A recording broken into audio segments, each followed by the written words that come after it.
Kumpirmado na ang pagpasok ni Carlo Aquino sa inaabangang Incognito Season 2. Bagay na agad ikinatuwa ng maraming tagahanga ng hit action series.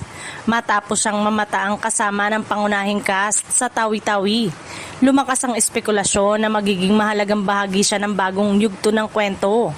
Sa kabila ng kumpirmadong pagsali ni Carlo, nananatiling palaisipan kung ano ang magiging papel niya sa serye.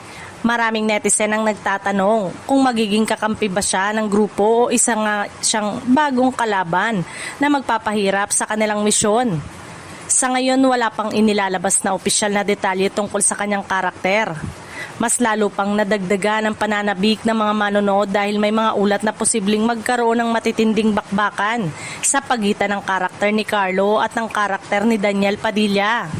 Dahil dito, sari-saring teorya ang lumalabas sa social media tungkol sa magiging direksyon ng kwento. Kilala si Carlo Aquino sa kanyang husay sa pag-arte, kaya marami ang naniniwalang malaking dagdag siya sa powerhouse cast ng Incognito Season 2. Ano man ang kanyang magiging papel, inaasahang magdadala siya ng panibagong tensyon at excitement sa serye.